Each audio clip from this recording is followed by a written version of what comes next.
ही काफी active mode दिखा दिया है। दरअसल अब स्कूलों की स्थिति सुधारने का बीड़ा खुद डीएम 7 बंसल ने उठाया है। आपको बता दें कि अल्मोड़ा नैनीताल जिले में डीएम रहते 7 बंसल ने सभी स्कूलों का रूपांतरण करने के लिए कई महत्वपूर्ण कदम उठाए थे। ऐसे में अब देहरादून में भी शिक्षा में सुधार के लिए विभिन्न तरह की पहल शुरू की गई है।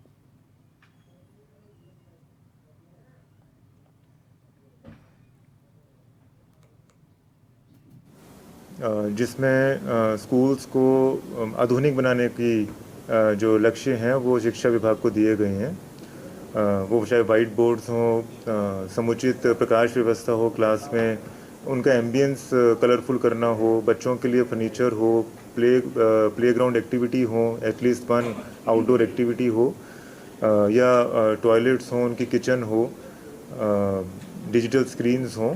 सो इसमें रोड मैप ऑलरेडी हमारा रेडी हो गया है, वो प्रसारित भी कर दिया जाएगा। जो हमारा समग्र शिक्षा अभियान का बजट है उसको रीडू किया गया है, उसको रीमॉडल किया गया है और उसमें स्पेसिफाई किए गई हैं ये इंस्ट्रक्शंस कि ये चीज़ें प्रिंसिपल्स को अनिवार्य रूप से स्कूल्स में लगानी होंगी विद इन 2 मंथ्स।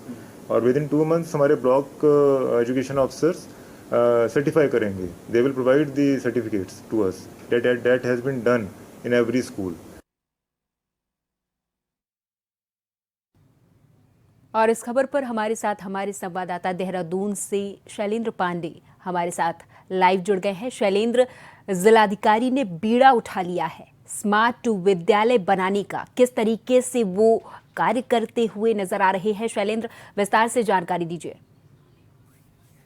बिल्कुल प्रियंका, आपको बता दें कि जिलाधिकारी ने शिक्षा विभाग को आदेश दिया है कि स्कूल हैं उनमें आधुनिक सुविधाएं पूरा बहाल किया जाए और इसके लिए उन्होंने 2 महीने का टाइम दिया है। उनका साफ कहना है कि स्कूलों में लाइट की प्रॉपर व्यवस्था हो, बच्चों को बैठने के लिए बेंच की व्यवस्था हो, ब्लैक बोर्ड ना हो, उसकी जगह आधुनिक बोर्ड हो। साथ उन्होंने कहा कि टॉयलेट से लेकर के जो इंफ्रास्ट्रक्चर है वो सारा चीज व्यवस्था 2 महीने के अंदर दुरुस्त होना चाहिए।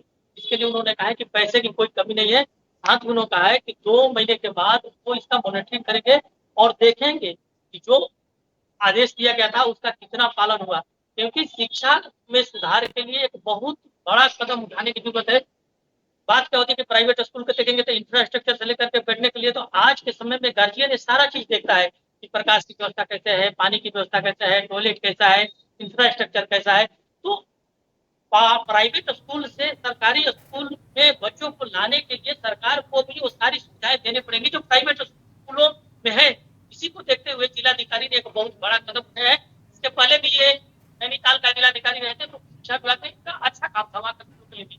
तो ऐसी संभावना जताई है कि यहाँ पर उन्होंने जो आदेश दिया है अब तो 2 महीने के बाद उसको धरातल पर कितना उतरता है ये देखने वाली बात होगी।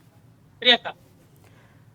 शैलेंद्र, अल्मोड़ा और नैनीताल के जिलाधिकारी ये रह चुके हैं और अब देहरादून में किस तरीके की पहल करते हुए नजर आ रहे हैं? क्योंकि पदभार संभाल लिया है तो स्कूलों की स्थिति आगे क्या देखने को मिल सकती है, किस तरीके से अधिकारियों को निर्देशित किया गया है, उस विषय पर जानकारी दीजिए शैलेंद्र।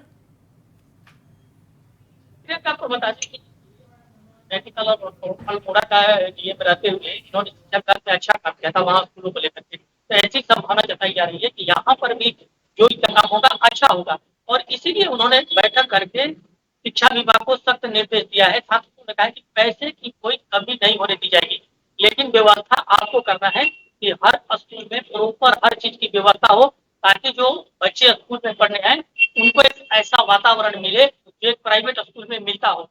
इससे क्या होता है कि जो गार्जियन है उनको भी लगता है कि नहीं सरकारी स्कूल में बहुत सारी सुविधाएं हैं तो प्राइवेट स्कूल में क्या जाना है। तो ऐसे में प्राइवेट स्कूल एक तो महंगे हैं, तो जो गरीब के बच्चे हैं जो सरकारी स्कूल में पढ़ते हैं, अगर सरकार के द्वारा सरकारी स्कूल को दुरुस्त किया जाता है तो इससे सबसे ज्यादा फायदा गरीब गरीब लोगों के बच्चे का होता है, क्योंकि आज सरकारी स्कूल में गरीब के बच्चे पढ़ते हैं।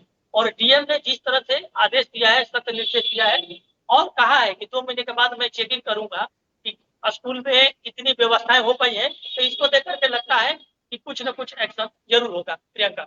धन्यवाद शैलेंद्र तमाम जानकारी के लिए। तो जिस तरीके से डीएम ने कार्यभार संभाल लिया है और अब देखने वाली बात ये होगी कि क्या नैनीताल और अल्मोड़ा में जो जिलाधिकारी ने पदभार संभालने के बाद जो स्कूलों में रूपांतरण किया था वो अब देहरादून के स्कूलों में देखने को मिलता है और किस तरीके से कितने स्तर पर देखने को मिल सकता